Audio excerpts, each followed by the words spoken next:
या 2026 या नवीन वर्षामध्ये पहिलाच कार्यक्रम माझ्या मित्राच्या घरी करायचा योग येईल असं कधी मला वाटलं नव्हतं. तर रामकृष्ण हरी मंडळी, कसा आहे, मजेत आहे ना? असायलाच पाहिजे. गाडी स्टार्ट कर.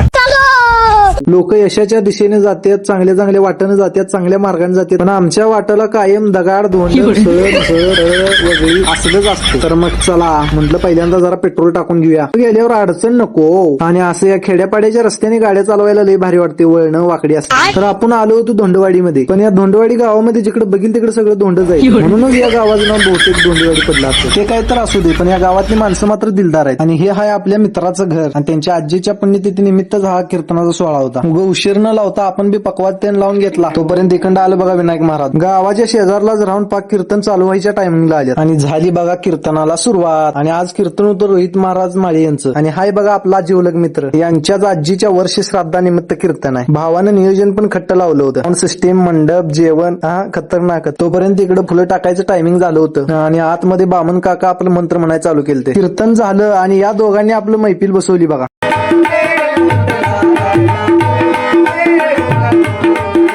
सुट्टी दिना झाली ते जुगलबंदीच खेळायला लागली होती.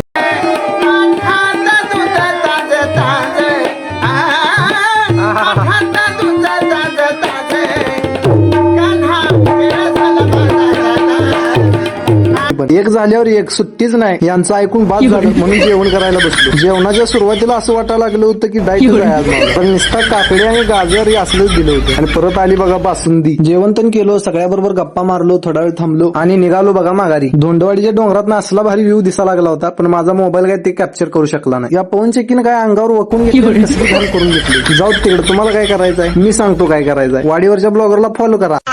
भेटू लवकरच अशाच एका मजेशीर व्हिडिओ सोबत. तोपर्यंत